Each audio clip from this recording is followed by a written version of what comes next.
What's up, Syracuse fans? It's Thursday morning, and we have a lot to talk about, namely Carlos Del Rio-Wilson, the newest edition of Syracuse football in the quarterback room. What does this mean for the Orange going forward? We touched up on it yesterday. We're going to go head first today and talk about the program as a whole. Dino Babers, the ripple effect on the recruitment trail. We're going to tell you what this does for him and his job security. Plus, you hollered at us on Twitter. We're responding here today, and we'll cap off the show with another depth chart analysis. Can't talk about the quarterbacks without talking about the running backs. All that and more on Locked On Syracuse. Let's do it. Are Locked On Syracuse, your daily podcast on the Syracuse Orange, part of the Locked On Podcast Network. Your team every day.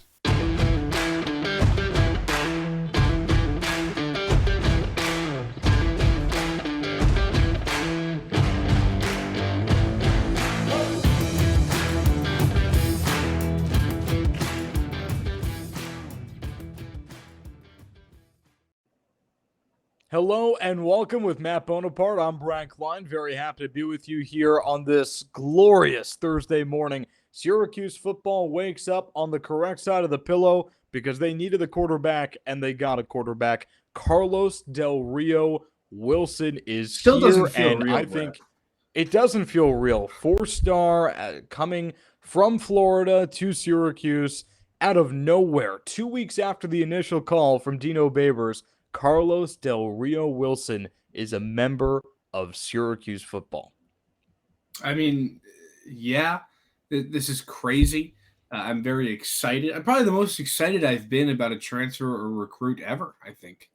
I mean, this is just, I'm amped. I'm simply amped. It's up there because Syracuse hasn't had a tremendous amount of success with the portal. In fact, they lost. You can make the argument their best quarterback and their best wide receiver, undoubtedly their best wide receiver last year, to the portal mid-season. So this has been kind of a rough area of concern for Syracuse fans and especially for Syracuse coaches. No more. Again, we have a lot to talk about. More on Carlos Del Rio-Wilson. We're going to talk about what kind of ripple effect he will have on the program. We'll cap off the show with the running backs. But Bones, let's talk about what they said. They being Locked On Syracuse Nation, Twitter. And Twitter is a loud check and balancer, I guess you could say, on our powers as voice of the people. We gave you our opinions on what this means and who he is and how much he's going to play, and you responded. And I've just got a few tweets out here that we're going to read and respond to. So Matt Albright at Matt Albright 10, because there are 9 other Matt Albrights, had this to say. He says, if I had to guess right now, I'd say Garrett starts out the season as the starter, and after a few games of him not being much better than last year, Carlos takes over for the rest of the season. I feel like it's a pretty lukewarm take. That's the safe take. Well, it's the exact same thing we said last year, remember? I mean, this was the entirely similar conversation to Vito and Schrader was, all right, week 4, Schrader starts. And what was it, week 3 in Albany? He got the starting spot. So, I mean, we were right back then. Maybe Matt had the same take last year this time. I don't think it's a hot take like you say, Brad. Garrett Schrader, we'll get into a couple more tweets, but they both have their pros and cons, these guys. So, again, we haven't even seen Carlos play collegiate football, so that's a huge con for him. But I'd like to say that he's going to get his shot. As a reminder, you can find us wherever you get your podcasts. We're on YouTube as well. Our condolences. I'm going to shave eventually. We're talking about you and what you had to say about what we said about Carlos Del Rio-Wilson, the newest edition of Syracuse football, transfer quarterback, former 4-star, coming from UF, going to SU in a shocker. And Twitter came down on us pretty hard, and not everyone was as lukewarm as Matt Albright. You got the Observer at Observation 1776 saying, Bones, we are brutal, close quote. Schrader is twice the quarterback this guy is. Schrader started his first year as an SEC quarterback, What are you talking about? It's great to add competition. Schrader is a bigger runner and has a better arm. Schrader is the hope. So I will say this, in case you missed the podcast from yesterday, go check it out. It's still up there wherever you get your podcast, that Wednesday edition. I had a pretty similar take to the Observer here, where I feel like it's going to be Schrader for most of the season, if not all. I kind of feel like this tweet is more directed at you, Bone, so your response. I think this guy's hilarious. I mean, first of all, he's got an eagle as a profile pic. He goes, Schrader is twice the quarterback this guy is. Have you observed him play, Mr. Observer? I think not. I think that you've seen Carlos play just as much as I have, and you've seen Garrett Schrader play probably as much as I have, and you'd know that he doesn't have an arm. So I don't know how he can possibly have a better arm. I don't understand at all what you're saying about this, but I appreciate that Dave Tyndall, my guy, comes in here and says, Schrader has a better arm than who? Me? Sure, not even close. But we're looking for an ACC quarterback here. They air it out some, and then the best running back in the country has a shot at the Heisman. SU must win for that to happen. Listen, Dave's got it right on the nose, and I appreciate that from Dave because he said exactly what I would have said in response to the Observer. Listen, Schrader's got a better arm than pretty much no quarterback in the country. So I don't know where the heck you're getting that take from, Mr. Observer. And you haven't even seen the guy play. At least give him a shot. Why are you married to Garrett Schrader after he showed you time and time again he is the king of throwing the wounded duck? I don't know. Why are you married to that idea? Makes no sense. Yeah, I'm not sure. And I think, in all fairness, you were saying yesterday, you just want to see him. You're not sure 100%. Yeah, that's the other thing. I'm not saying 100% better than he's Garrett better. Schrader. You I just want to see him get a shot. That, I feel like, ironically, is the most similar thing that you can say from this year to last year. The biggest comparison you can make from last year's QB debate to this one, which is this. Hey, I don't know how good Garrett Schrader is, but I do know how bad Tommy DeVito is. Exactly. And let's just see him. I just want to see him because I, as the Syracuse fan, genuinely curious to see if it's going to work. And did it work last year with Garrett Schrader? I don't know. You can make the argument it did. You can make the argument it didn't. They, on one hand, were a middle-of-the-pack ACC offense. On the other, they were the worst passing offense in the country. So, rather in the conference, one of the worst in the country. Yeah.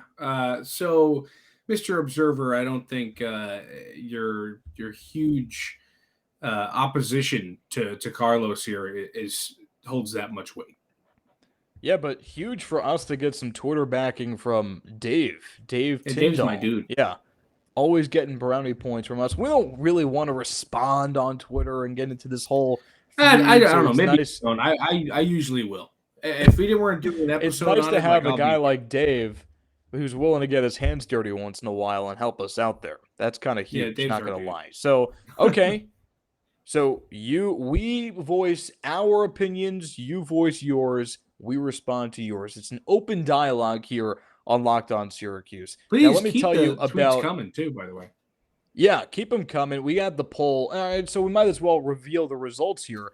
I threw out a poll on Twitter, and it was, hey, not who's going to be the day one starter, who's going to start most of the games next year, either Garrett Schrader or Carlos Del Rio-Wilson. 61% of Locked On Syracuse fans said Carlos Del Rio-Wilson. Yeah, and I think that the fans who voted that way are thinking in the same kind of line that Albrecht was thinking, where, yeah, Schrader's going to start the first few games, but there's a good shot that Carlos comes in and immediately shows that he's the better quarterback and he has the best chops, and he takes over that spot, kind of like Garrett did to Tommy last year. So I think a lot of those people have that same kind of line of thinking. And obviously, again, I'll reiterate that I can't say for sure that Carlos Del Rio-Wilson's going to come in and be a great gunslinger or anything like that. But by what we've seen in terms of his scouting reports and his highlights and whatnot, the guy can sling it. Something that Garrett Schrader just can't do, flat out. The good news is it's very unlikely that Schrader becomes a worse thrower. So you know what you're going to get in Garrett Schrader. We'll see. I actually think that he has room to grow in his passing ability. So maybe he does improve, and maybe he comes into the fall as a different quarterback. We don't know. Now, by the way, let me tell you about Built Bar, because I feel like every other episode we tell you all these exciting things. Oh, Built Bar has this flavor, Built Bar has that flavor. Well, now we've been asking, Built is delivering. Built granola bars are here. Built granola bars come in 3 unbelievable flavors: chocolate peanut butter, chocolate coconut, and white chocolate berry. That's my favorite. Want to try all 3? Yeah, you can get the mix box like I did at built.com right now. So many different, so different, I should say, from the Built bars and from the Puffs. Built granola bars are loaded with granola. It's the perfect combination of crunch and chewiness, but just like bars and Puffs, these babies are packed with protein, covered in 100% real chocolate, 150 calories, 15 grams of protein, just 4 grams of sugar. Built granola bars will change your world. Now, Built has cracked the code to better granola. They're the perfect healthy snack to pack in your lunch, take on the road, take hiking, eat as a snack. Even eat as a dessert afterwards, at night, after the game, whatever. And they're made with collagen protein, which your body absorbs more efficiently, provides tons of health benefits. All you have to do, go to built.com and get the granola bars right now. The offer, built.com, use promo code LOCKED15 and get 15% off your order. Again, it's promo code LOCKED15 for 15% off at built.com. And Brad, thank you. Or actually, not Brad. Brad, this is not directed towards you. To the audience, thank you for making Locked On Syracuse your first listen. For your next listen, check out the Locked On Sports Today podcast, the biggest stories of the day, plus instant reactions, big game recaps, and the quote take of the day, available on the Odyssey app, YouTube, and wherever you get your podcast. Although, Brad, you can listen to it if you'd like. Here's the other thing I have to say, Brad. We came on this podcast the other day, and we ripped Dino Babers. We ripped him. We said he doesn't have the chops to get a quarterback, to recruit, to do anything. That still might be true, but he at least put a step in the right direction in Carlos Del Rio-Wilson. So I want to have a conversation with you about 2 things. What does this do, one, for Babers' recruiting ability down the line? And 2, does this help his job at all? Yes, is the answer to both questions. Yeah, so, well, here's the thing, right? Is that we were on the podcast, like you mentioned, and we were ripping Babers for not getting good recruits. The best recruit you've gotten is a 4-star named DeVito, and now you got another 4-star, and his name is Carlos. So there's really, we really have to go back on that. I'm not sorry for saying it. I'm sorry if people still think I believe it, because clearly he disproved it.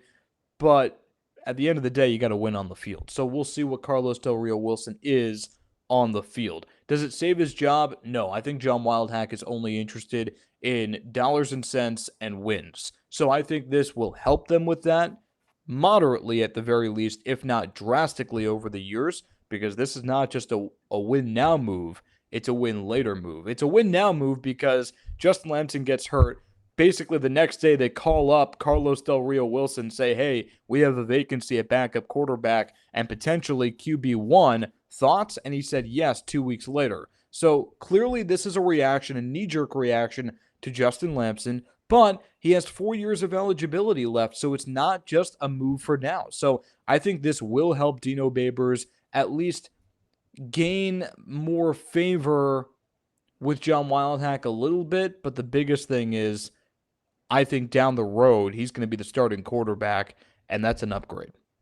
Well, and the thing I like about this move for Babers is that it shows that he's trying in terms of he's attempting to improve this team, not only by going out and getting a quarterback, but really with the result that this is going to bring in that he's going to create a quarterback competition, a battle within training camp, which only leads to success in many cases. So I like that he's trying something new, and not necessarily, maybe not new because he kind of did it last year, but with more talent coming in, and you kind of just keep getting better from DeVito to Schrader to maybe Carlos. I think that's really positive. And sure, you are going to have to see those results on the field if you're going to keep your job in 2022. But this is so much better than not doing this. So, and well, for he the has to, listeners right? who, Again, it is an absolute response from Dino looking at his quarterback room minus Justin Lamson and saying, we just don't have enough. And you can make the argument that they didn't have enough with Lamson, but you got to credit Dino for doing something. And this team has a lot more now in the quarterback room than anyone expected that they would a week ago. Post Justin Lamson, pre Carlos, this is the dream scenario right now for Dino Babers. And you want to talk about competition? Sure, it's Garrett Schrader versus Carlos Del Rio-Wilson right now, but later down the road, it's going to be Del Rio-Wilson versus Justin Lamson. So that's good too. Yeah. So I mean, well, that's the other thing. You're setting up 4 years of a quarterback here. This is a guy that hasn't played a snap. He redshirted last season. He's got all the eligibility in the world. You're setting up the future of your program right here, and hopefully Dino sees this as him coaching this guy for his entire collegiate career, and then lamps him after that. I like it, of course. I think everybody knows that I like it at this point. But what I also like is that Babers has created competition and that he's kind of setting himself up for success in the future. Obviously, it all tends on whether or not Carlos is good. But, I mean, that's yet to be seen. We can talk about the X's and O's, but I feel like at the very least, this is a win because of just getting the guy.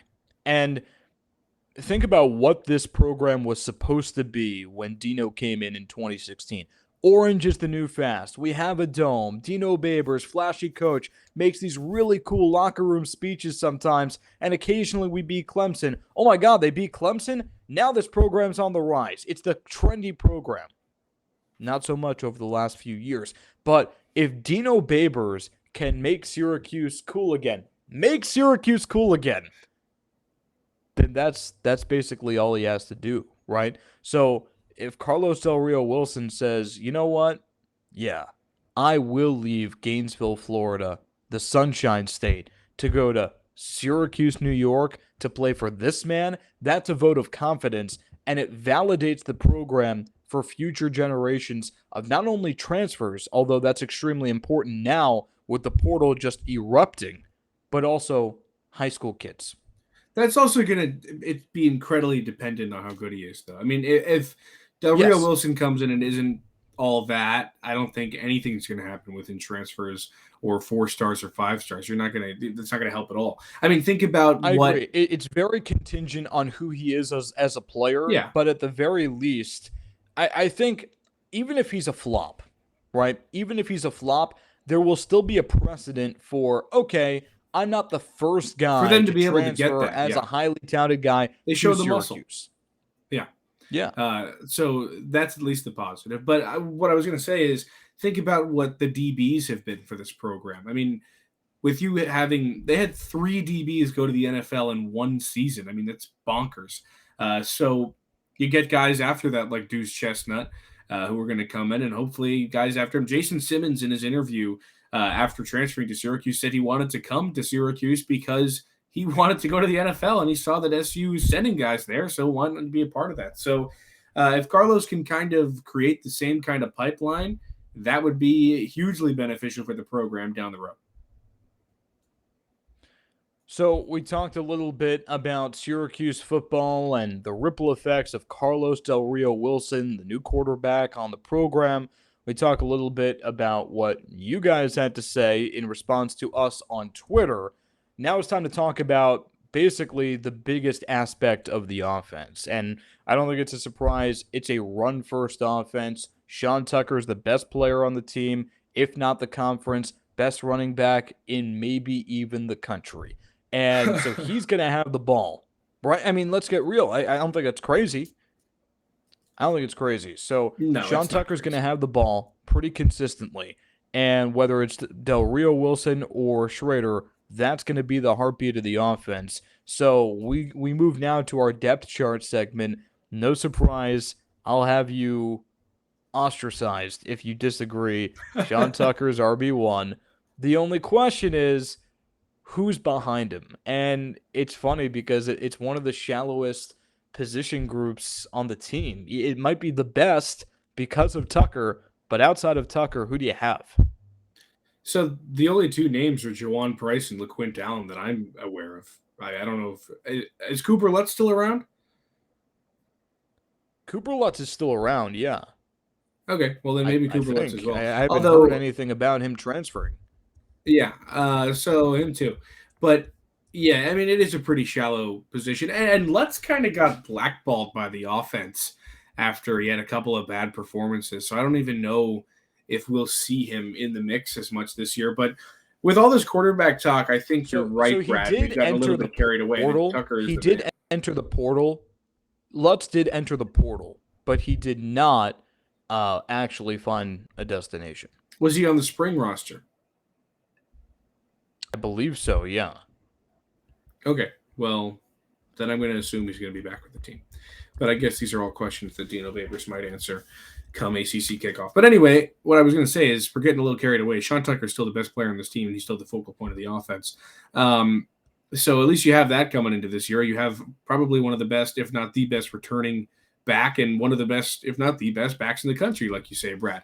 But you do have it is shallow. But I don't think that matters all that much. You know, did it matter all that much last year? How many snaps or how many valuable possessions did you see Abdul Adams and Jarvion Howard out there really making contributions, right? Sean Tucker's the guy, and it was in terms of the gap of talent, it was a pitfall. So I don't think that it's going to be so detrimental that the next two guys are dudes you've never heard of. LaQuint Allen, a 3-star running back that's coming in as a freshman this year, and then Price, the sophomore redshirt sophomore transfer. So these are two new faces in the program. We have no idea what they are. Don't forget that the year that Tucker broke out in 2020, he played behind Jawar Jordan in the first couple games. So you never really know what you have with 3-star running backs, I suppose. And SU kind of knows how to groom them. At least they did in Tucker. So I think that you've got to be excited for this group, mostly because it has such an explosive player in the man who should be wearing 44. But you've also got some new faces, and those can be exciting. And one of them is going to be the guy one day. Yeah, and I don't think that future guy is Allen. I think right now LaQuint Allen is just your kind of emergency running back if, God forbid, Sean Tucker gets hurt or needs to be spelled, which does happen. He is superhuman on the field, but he does occasionally get tired because he's a human being. So eventually someone's going to have to take some carries. If you're talking about who's the next guy, I think you're looking at either Jawan Price or even you've got it's hard to even bring him up because people have forgotten about him, but Josh Hugh actually had a little bit of hype coming in, and a true freshman last year. I think he redshirted last year, so not much of a reason to really pay attention to him until now. He's going to be playing into some playing time, just inheriting it, you would think, with Abdul Adams and Jarvion Howard out of the picture. Maybe. I mean, I'm not totally sold that I'm going to see that guy. My chart, my running back depth chart is Sean Tucker first, Sean Tucker second, Sean Tucker third, and then you've got Price. The three-legged race.